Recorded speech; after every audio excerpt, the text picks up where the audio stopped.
მოგესალმებით, ეს არის გადაცემა სოხუმი თბილისი. დღეს ჩვენ შევაჯამებთ 20-25 წელს აფხაზეთისთვის. განვიხილავთ თუ რა ხდებოდა მთელი ამ ხნის განმავლობაში აფხაზეთის ტერიტორიაზე. დღეს ჩვენთან სტუდიაში იმყოფება ბლოგერი გიორგი ჯახაია, სწორედ მასთან ერთად შევაჯამებთ 20-25 წელს. გიორგი, მოგესალმებით, მადლობა. კიდევ ერთხელ ჩვენი შეისწავლე ხარ. მადლობა. სანამ დავიწყოთ, ჩვენ მაინც ტრადიციულად შევახსენებთ ჩვენს მაყურებელს, რომ გადაცემა სოხუმი თბილისი წარმოადგენს აფხაზეთის საინფორმაციო ანალიტიკური ცენტრის პროექტს და ჩვენი ყურება შეიძლება პლატფორმაზე, რაც არის YouTube, TikTok, Facebook. მიმდინარე წელი, ჯერ კიდევ მიმდინარე, რომელიც ახლა სრულდება აფხაზეთში ალბათ აღინიშნებოდა, მოდი პირდაპირ ვთქვათ, რუსეთის პოლიტიკური გავლენის არნახული გაძლიერებით. და ჩვენ დიდი ხანია ვუყურებთ იქ დინამიკას ვაკვირდებით და წელს ადგილი ქონდა ისეთ მოვლენებს, რომელსაც გამოკვეთა, რომ ხარისხობრივად გაიზარდა, მე ვიტყოდი რუსული გავლენა, იმიტომ რომ მაგალითად ეხლა ისე ჩაიარა ბოლოს ეგრეთ წოდებულმა ადგილურმა არჩევნებმა, რომ არანაირი, ესე ვთქვათ, გაბრძოლება არ ყოფილა, არანაირი სკანდალი არ ყოფილა, როცა ეხლა გვახსოვთ ჩვენ ყოველთვის აფხაზეთში დრამატული იყო ხოლმე ყოველთვის პოლიტიკური ბრძოლა და ეხლა საერთოდ არაფერი არ მოხდარა. საერთოდ არაფერი და გავიხსენოთ მეტუმეტეს იმის ფონზე, როცა ჯერ კიდევ შარშან როგორი სკანდალი იყო, გააძევეს მაშინდელი მოქმედი ეგრეთ წოდებული პრეზიდენტი ჟვანია, ბოდიში ბჟანია, გააძევეს საერთოდ. და ამ ყველაფრის ფონზე უცებ ერთადერთი სიტუაცია ჩაწყნარდა გიორგი და მოდი ამაზე ვილაპარაკოთ, რა მოხდა, რა ნაბიჯები გატარდა და რა შეიძლება ველოდოთ გაისისთვის. კიდევ ერთხელ მოგესალმებით, გილოცავთ ახალ წელს. აფხაზეთში რუსეთმა ჩაატარა უზარმაზარი პოლიტექნოლოგიური სპეცოპერაცია. შეიძლება თქვას ეს იყო კარგად დალაგებული ციფსო, რომელიც ჩაატარეს აფხაზეთში რუსეთის პოლიტექნოლოგებმა. ამათმა ჯერ ნახეს, რომ როგორც კი ბჟანია გადააყენეს, რუსეთმა გაუთიშა ელექტროენერგია აფხაზეთს და ისინი დაიწყეს ანტირუსული გამოსვლები და რუსეთმა პირიქით ყველაფერი მისცა, ფული მისცა, აეროპორტი გაუხსნეს, მატარებლები გაუშვეს. ძალიან ხშირად ჩამოდიოდა აფხაზეთში სერგეი კირიენკო, რომელიც არის აფხაზეთის ახალი კურატორი, რომელიც წარმოშობით არის სოხუმიდან და კარგად იცნობს აფხაზურ მენტალიტეტს და იცის რა აწუხებ მათ. და რაც აწუხებდა, ყველაფერი მისცეს. აეროპორტი პირველ რიგში, ანუ აფხაზები თვლიან თავის თავს, რომ ქვეყანა აქვთ და ქვეყანაში არ არის აეროპორტი, რომელიც ვერ გახსნეს იმის გამო, რომ საქართველო უარი თქვა ამის გახსნაზე. რუსეთმა მისცა აეროპორტი, რომელიც მაგათ არ ჭირდებათ არაფერში. აეროპორტი რუსეთის ეკუთვნის რუსეთს. იქ დაფრინავენ ის ავიაკომპანიები, რუსული, რომლებიც ვერასოდეს ვერ იფრინեն რუსეთის გარეთ, ხო? კი ბატონო, მაგრამ დაფრინავენ და ბევრი ტურისტი ჩამოდის. შეიძლება ზარალზე მუშაობს აეროპორტი, მაგრამ თავარი ამათვის ჩანს, რომ უკვე აქვთ საკუთარი აეროპორტი და საერთაშორისო ხა პრინციპში მოსკოვის ბიუჯეტს ეკისრება ხო საბოლოო ჯამში. გიორგი, რა მინდა კითხვა, აი ეს მომენტი. აი კირიენკო, რომელიც ახლა სერიოზული თანამდებობის პირია რუსეთის ფედერაციაში, რო ითქვა ნიპასლედნი, ხო, არ უკანასწრები ნამდვილად, ბრილად რომ ვთქვათ, მისი ხშირი ჩასვლები, ხო, მისი ხშირი ჩასვლები.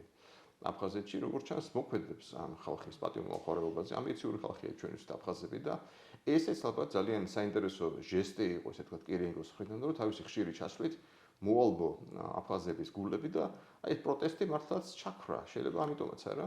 არა, ეს ხშირი ჩასვლები არის გამყარებული. კონტროლიც არის ცხადია. არა, პირველ რიგში არის გამყარებული იმით, რომ რუსეთი თუ ადრე მარტო სტრატეგიულ საკითხებს წყვიტავდა აფხაზეთში, ანუ საერთაშორისო დონეზე. ეხლა ტაქტიკური ოპერატიული საკითხები არის პირდაპირ კირიენკოზე. ანუ თუ ადრე ეგრეთ წოდებული აფხაზეთის პრეზიდენტი წყვიტავდა ამ გზაზე დააგოთ ასფალტი თუ არა, ეხლა ამას წყვიტავს თვითონ კირიენკო.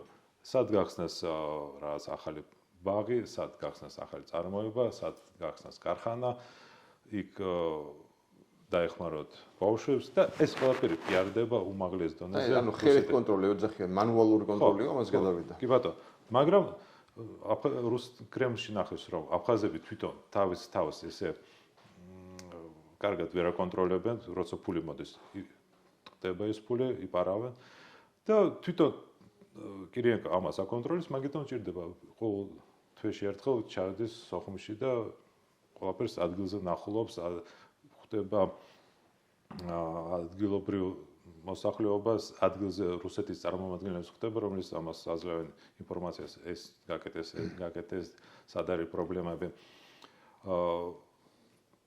და ეს თავისთავად ძალიან დიდი პროტესტის გამოწვევი მიზეზი არის აფხაზეთში. იმიტომ რომ ხედავენ, რომ ამათი პრეზიდენტი არის მარტო ლენტოჩკების გადამჭრელი, სხვა არაფერი. რატო არის პროტესტი? მაგრამ პროტესტი ხშირი არ არის, იმიტომ რომ როგორც კი ხალხი ოპოზიციამ დაიწყო რაღაცის თქმა, რომ ეს არ მოსწონთ რუსეთისგან, ეს არ მოსწონთ, ამათ წარდგეს მოკალაკეობა. ჟურნალისტები იყვნენ, რომელიც წერდნენ ოპოზიციურად, რუსეთმა გამოცხადა და მათ უცხო აგენტებად. ანუ ყველაზე ცნობილი ჟურნალისტები ვინც იყვნენ აფხაზეთში, რომელიც ამაყობდნენ თავიანთი სტატუსით და გავლენით, მათ მიეკარა პირდაპირ. ანუ აფხაზეთში ეს კანონი არ მიიღეს უცხო აგენტების თაობაზე, მაგრამ რუსეთის სახელმწიფო თვითონ გამოცხადა და მოქალაქეები არიან. ხო, ანუ და ეგრევე ამათან საქმის დაჭერა არ შეიძლება, მაგათთან ინტერვიუების მიცემა არ შეიძლება და აფხაზები გაჩერდნენ. კი, ამაზე საუბრობენ სულ ინტერნეტში, ტელეგრამში, ფეისბუქზე, მაგრამ ისე ღიად როგორც ადრე გამოდიოდნენ, ისე ვერ გამოდიან. ეს თავისთავად ძალიან ცუდია და ეს მიუთითებს იმაზე, რომ რუსეთი ცდილობს აფხაზეთში იგივე პოლიტიკური სისტემის ჩანერგვას, როგორც არის რუსეთში. არა მხოლოდ აგენტობის იარლიყის მიკარება, არამედ პრინციპში ჩვენ ნახეთ კიდევ უფრო წარმომადგენელი რაღაცა რუსეთში საქმე აღიძრა აფხაზი პოლიტიკოსის კვარჩიას წინააღმდეგ. ჯერჯობეთ აფხაზეთის ეგრეთ წოდებული მთავრობა ვარს ამბობს, რომ ესე ვთქვათ, გადასცეს ეს თავის მოქალაქე, მაგრამ აპირებს რომ თვითონ შეისწავლოს. არა, შეისწავლოს რა, უკვე აფხაზეთშივე გახსნეს საქმე ამის წინააღმდეგ. ოფიციალურად არ აცხადებენ, რომ მის წინააღმდეგ პირთა ჯგუფი იყო, ვითომ რომელმაც ეს რუსი პოლიტიკოსები დაიჭირეს CMS-ო და მუქარები იყო სიცოცხლის მოსპობის. კი, ზუსტად, ანუ გავიხსენოთ ჩვენ რას უკავშირდება ეს სკანდალი კვარჩიას ეს იყო ეგრეთ წოდებული ადგილობრივი არჩევნების დროს. კანკვარჩია და მისი მომხრეები შევარდნენ რომელიღაც ერთ კანდიდატი შტაბ-ბინაში, სადაც იჯდნენ რუსი პოლიტიკნოლოგები, რომელიც ძალიან ცუდ რაღაცებს წერდნენ აფხაზებზე ტელეგრამში. ანუ იყო გახსნილი რამდენიმე ტელეგრამ არხი, რომელიც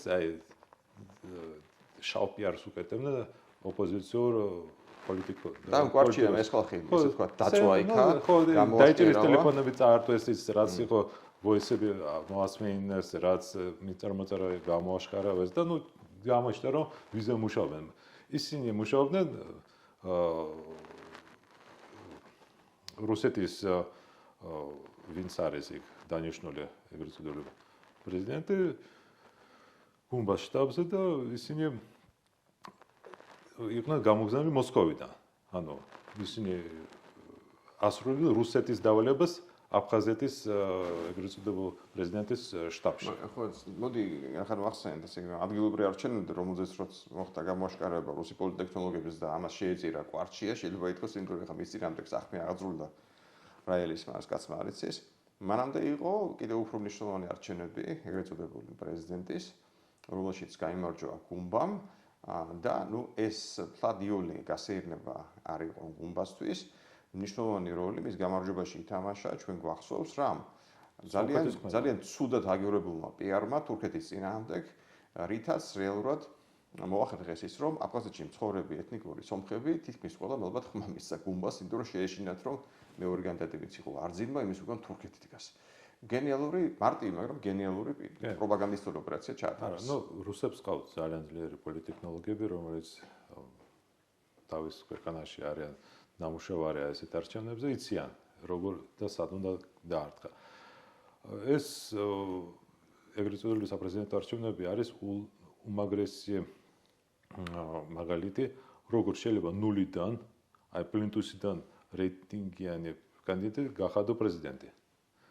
ანუ გუმბას არ ვისტარისნო აფხაზეთში არჩევანობდა. კი იყო ვიცე-პრეზიდენტი, მაგრამ არსად არჩან და არაფერს არ წარმოადგენდა. როგორც მე მახსოვს, მას რეალურად არანაირი პოლიტიკური კაპიტალი და არანაირი წონა არ ქონდა. ანუ არავინ არ იცის. წარსული მისი თითქმის არავინ არ იცის. ხრითი გამოიჩინა თავი. დღემდე არ იციან ისე. კი ბატონო. და უცებ რუსებმა გახადეს ეს პრეზიდენტი და აფხაზები გაგიჟნა. აი ესე პირღია დარჩნენ, იმიტომ რომ ყველა აფხაზი აძლევდა ხმას არძიმბას, მაგრამ ამ დროს სომხებმა უფრო მეტნი არიან აფხაზეთში და ხმა მისცეს. არძიმბა ისეთი გვარია ეხლა აფხაზეთში პირდაპირ თქვა, ხო ეხლა, არძიმბა იყრისკენს გუმბას წინააღმდეგ, რომელიც არავინ არ იცის და გადაწყვიტეს არჩევნების ბედი იქაურმა ეთნიკურმა სომხებმა. და ამის მერე გვახსოვს ჩვენ საკმაოდ აგრესიული გამოსვლებიც სომხების წინააღმდეგ ვრცელდებოდა. მაგრამ ესეც უცებ მოახმარა. ისეც მარტივად მიაჩუმეს, კი ბატონო, ძალიან მარტივად მიაჩუმეს და როცა წლის ბოლო მოახლოვდა, შევიწყეთ ჩვენ კიდევ რამდენიმე საინტერესო ამბავი. ერთი ის რომ დაიწყო აღრიცხვა აფხაზია ახალგაზრდების, შეიძლება არის რაღაც ხმები დაიყარო, შეიძლება ჯარშიც გაიწვიონ.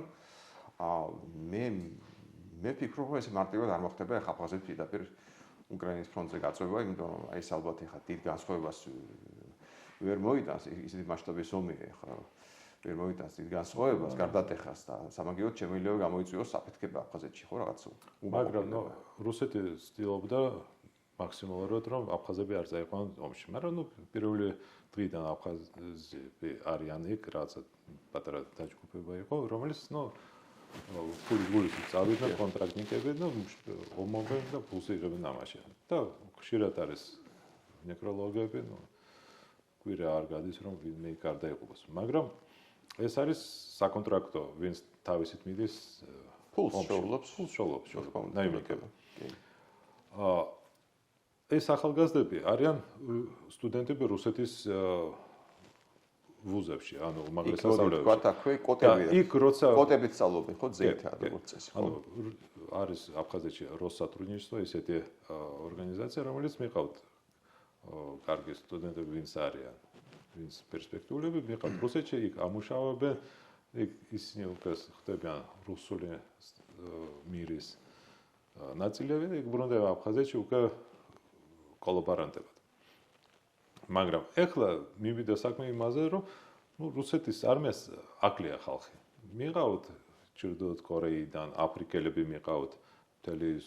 მაგრამ გაწვევას შეიძლება ველოდოთ აფხაზეთიდან, როცა გაწვევას არა, მაგრამ ეს ახალგაზრდები უკვე დგებიან სამხედრო აგრიცხვაზე რუსეთში. ეს პირველი ნაბიჯი. მე როცა წაიყვან რუსულ ჯარში, რუსული ჯარიდან ერთი ნაბიჯი არის და შენ ხვდები უკვე ომში.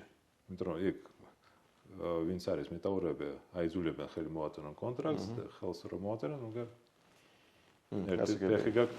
ანუ ეს არის ისეთი მასშტაბური იძულებითი, მაგრამ უფრო მეტი მოხდება. რუსეთში საერთოდ არ მიდის ახლა იძულებითი წაყვანა. რუსეთის მასშტაბით არ მიდის პირდაპირ. იმიტომ რომ პუტინს ეშინია რომ ხალხი კოჩაში გამოვა და ეშინია აფეთქების რუსეთის ფედერაციაში და ეხლა რატომ არ მოხდეს იგივე. მაგრამ აი გუშინ იყო ნიუსი იმაზე რომ რუსეთის დანაკარგები ომში უკვე არიფარება იმ საკონტრაქტო სამსახურით მოსული ხალხი. იმიტომ რომ ამოიწურა ეს ლიმიტი, რაც ხალხს უნდა და ისაც უნდა ომი ისე. იმიტომ რომ თან 4 წელი რომ მიდის ომი, ყველა ხდება რომ შანსები არის ძალიან დაბალი იქიდან დაბრუნდე. ამიტომაც ხედავთ იქ ჩრდილო კორეელების გამოჩენას. ხო, აფრიკელები და ბევრი არის. ამიტომ რუსეთი ამზადებს რომ ეხლა გამოცხადეს რომ ადრე რო იყო გაწვევა წელიწადში ორჯერ გაზაფხულო და საშემოდგომო. ეხლა მთელი წლის განმავლობაში იქნება გაწვევა. და იქიდან უკვე გადაიყვანენ გასაგებია და სწორედ ამ გზით შეიძლება მოხდეს სწორედ იგივე აფხაზები. შანსები არის ამის. ხო. მოდი კიდე შევეხოთ ძალიან საინტერესო თემა არის უკვდავი თემა შეიძლება ითქვას აფხაზეთისთვის უძრავი ქონების. საუბარი მიდის ახლა კადასტრის შემოღებაზე და შემუშავებაზე, მაგრამ აი აქ გამოიკეთა კიდევ პრობლემა, რომ თუ მოხდება დაკავნება კადასტრით უძრავი ქონების, ისევ აფხაზებს ეშინიათ, არის არგეულო ამით ისე თქვა რუსეთის მოქალაქეებმა, არ დაიგავონონ მარტივად კადასტრით, ახლა იქ ბინები და აგარაკები და ასე შემდეგ და ეს როგორც ჩანს გაიჭედება ახლა ეს კადასტრის თემაც. ხო, კადასტრი ჩვენთვის ძალიან ტკივნეული ხა. შენ იქიდან ხარ და უამრავი ქართველს რეალურად იქ ქონება აქვს დატოვებული და ეს გამოდის როგორც ისე აფხაზებმა მიესაკუთრეს ესეა. საქმე იმაშია, რომ რუსეთი აი ძალიან დიდი ხანი ითხოვს ამ კადასტრის მიღებას. უამრავი ფული იყო გამოყოფილი ამ კადასტრის შექმნაზე. 2 მილიარდ რუბლამდე იყო მე მგონი გამოყოფილი ბევრი აფხაზეთის. ხო, ძალიან დიდი თანხა. და 10 წელი გავიდა კადასტრი არ არსებობს. ანუ არც ის ტექნიკური მხარე არ არის, არც საბუთებით არის შექმნილი. ეხლა დაიწყეს მოთხოვნა, რომ უძრავი კოდები არ გაიყიდება ისე, რომ არ გატარდება კადასტრი. ამასაც ვერ აკეთებენ, იმიტომ რომ არ მუშაობს ეს კადასტრი. და ყველა იძახის, რომ აფხაზეთის უძრავი კოდების ნახევარი არის უსაბუთოდ. ანუ აფხაზებს აქვს დაკავებული ნახევარი რომ მე მგონი მეტი ალბათ ესე. ნო, დანარჩენებზე გააკეთეს საბუთები. ანუ როგორ არის ისი სოხუმი რო დაიცა, იქ სოხუმში დარჩა უამრავი საბუთები, დარჩა ნოტარიულად ნოტარიუსის ქართველების სახლებზე საუბარია. ხო, ნოტარიუსის ბეჭდები დარჩათ და ამ ბეჭდებით უკანა რიცხვით საბჭოთა დროინდელი ტარიგებით გადააფორმეს თავის თავზე რაღაცა უამრავი ფაქტი იყო ესეთი. ამიტომ კი არის ეს უკანონო, მაგრამ საბუთები აქვს. და ნახევარი საერთოდ უსაბუთოდ არის. პროსტა არის დაკავებული მიწა და იქ ცხოვრობენ, სახლები არის, პროსტა ცხოვრობენ. და ამ წლების განმავლობაში, ბოლო 20 წლის განმავლობაში უამრავი რუსეთის მოკოლაკე იყიდა იქ ბინების სახლები და მე გადააგდეს, იმიტომ რომ მაგათი არ ეს ხო არის. დიდი ხანია ხდება. წლებია. მარტო ეს წელი არ არის, ხო, არ ვიცი. აი ახლა 1-2 კვირის წინ დაიჭირეს ვიღაცა ხალი, ისიც გუმბა გვარად, რომელიც ატყუებდა უკვე აფხაზებსაც. მაგიტომაც დაიჭირეს, თორემ რუსეთის მოტყუება მაგათვის წმინდა საქმეა. ხო, აბარა. და თავისენიანები რო გადავიდეს, მე უკვე აღშფოთნა იქ აურობა და 1-10 ფაქტი იყო. ანუ როგორი სქემა იყო. აბსოლუტურად ყალბის საბუთებით აფორმებდა ნოტარიულად და უძრავი კოდების გაყიდვას. მერე როცა ატარებდნენ სად არის რა არის და აღმოჩნდა რომ ყალბია, მოდიოდა ნამდვილი მეპატრონე, ის ხალი იძახდა, всё, კი ბატონო, ფული არ არის, ნამდვილად ყალბია, თუ გინდა დამიჭირეთ. და იმას თავისთავად არავინ არ დაიჭერდა, გაუშვებდნენ და თუ ვიღაცა აპროტესტებდა რომ დამიბრუნეთ ფულიო, აი მერე ფიზიკურად გადიოდა იძულებდნენ რომ უარი თქვას ამ ფულზე. ეს ის სქემაა. გიორგი, წელს ასევე განხორციელდა ესე ვთქვათ ძალიან სერიოზული ექსპანსია იდეოლოგიური განათლების სფეროშიც. სკოლის სახელმძღვანელოების დონეზე განხორციელდა სულ უფრო უფრო ძლიერდება რუსული ელემენტი, ახალისება რუსულიანი სწავლების, შეაქვთ უკვე რუსული სახელმძღვანელოები პირდაპირ ხო დაუფარავად, ან მოთხოვნა ამ ხრივაც იყო ხო წლევანდელი წელი გამორჩეული შეიძლება ითქვას. კი ბატონო. ნუ როგორც თქვენ ბრძანეთ, ეს წელი არის რუსეთის გაძლიერების წელი აფხაზეთში. იმის მერე რაც ამათმა შარშან დაკარგეს ყველა პოზიცია და ეგრეთ წოდებული პრეზიდენტი გაიქცა. ამის მერე ამათმა უამრავი ფული ჩადეს აფხაზეთში, ეს ყველაფერი პიარდება, მაგრამ მიდის რუსიფიკაცია აფხაზეთის. ჯერ დაიწყეს გალის რაიონის მოსახლეობის რუსიფიკაციად და მერე რო ნახეს ეს ამუშავდა, დაიწყეს აფხაზების რუსიფიკაცია. დღეს დღევანდელი ახალგაზრდები აფხაზეთში ერთმანეთში საუბრობენ რუსულად. ანუ აფხაზები ვინც არ უნდა იყოს ერთმანეთშიც აი რა მინდა დავაზუსტო ახლა, იმიტომ რომ რაც მე ვიცი, ქალაქებში ისეც ასე იყო, რა. კი ბატონო. ეხლა ალბათ უკვე სოფლების დონეზე სოფლებში ხალხი არ არის. სოფლებში ხალხი არ არის. ერთადერთი სოფლები სადაც არიან, ეს არის გაგრაში, სადაც სომხები არიან ძირითადად და გუდაუთაში არიან სოფლები. ანუ ყველა დონეზე ლაპარაკობენ უკვე სოხუმის რაიონში ძალიან ცოტა ხალხია. ოჩანჩირის რაიონში და გულიერუბიშის რაიონში სარიელია აბსოლუტურად მიწები. მაგიტომ იქ შენდება. ვინ ლაპარაკობდა, ვინ იყო დარჩენილი ის ლაპარაკობდი კიდე აფხაზურად ლაპარაკობდნენ. საბჭოთა დროს საუბრობდნენ სოფლებში, იმიტომ რომ ეს ენა შენარჩუნებული იყო სოფლებში. როცა ეს ხალხი შევიდა ყველა ქალაქებში, ანუ ქართველები გააგდეს და მის ადგილას მოვიდნენ აფხაზები საცხოვრებლად, ქალაქში ეს ენა იკარგება. და რუსეთი ამაში ხმარება ყველანაირად რომ დაიკარგოს.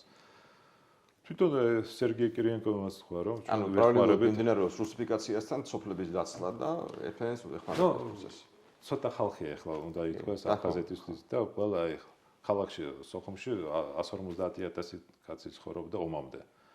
და ახლა მთელ აფხაზეთში ცხოვრობს 220,000 კაცი. იქიდან 40-50 არის გალში, გალის რაიონში და გასაგებია რომ ხო ცოტა არის და ყველა სოხუმში რო არის და ეს ამარტივებს მე სიტყვაზე ვინც ადის სოხუმის საშუალო სკოლებში იქ რუსული წიგნების სახელმძღვანელოები შეგაქვს და კიდევ უფრო ჩატარდება პროცესი. შეხედეთ როცა შენ სწავლობ აფხაზურ სკოლაში საბჭოთა დროსაც იყო მერვე კლასამდე მე მგონია მერვე კლასის მერე მაინც რუსულად ასწავლიდა ყველაფერს. დამტავრე შენ აფხაზური სკოლა მე-12 კლასი ვთქვა ან მე-11 კლასი როგორც არის იქ. პრასვეტი არ გაქვს ანუ რუსეთში რო წახო ვერსად ვერ ემუშავებ იმიტომ რომ ყველა ტერმინოლოგია იცი აფხაზურად და რუსულად არაფერი არ იცი და ვერ ემუშავებ. ამიტომ ყველას ვერჩემდეთ რომ რუსულ სექტორზე შევიდეს. იქ რუსულად უკეთესად ასწავლიან და უფრო მეტი პერსპექტივა არის როცა ბავშვი წავა საზღვარგარეთ რუსეთში მაგათთვის და ამიტომ რუსული უფრო ფეხს იკავის. ამ დროს ნულიანებშიც აფხაზური ენა ძალიან კარგად წავიდა, ფართოვდებოდა ერთი მომენტი. დამოკიდებულებას აქვს. ჯეკიდოვსკის მე არ უკვე ასაკები. ნუ შევაჯამეთ, როგორც თავიდან თქვით, ეს იყო რუსული გავლენის ზრდის წელი, ამიტომაც მანდ მაინც ოპტიმისტური საუბარი ცხადი არ გამოგვიყვება. მადლობა. მადლობა. გილოცავ წინასწარ ახალ წელს ყველას ულოცავ ჩვენს მაყურებელს და მსმენელს. გისურვებთ ბედნიერებას. ჩვენი განაცემა ცხადი ისე დაბრუნდება და ვნახოთ იმედი მომავალ წელს უფრო ოპტიმისტური გადაცემები გვექნება. დიდი მადლობა.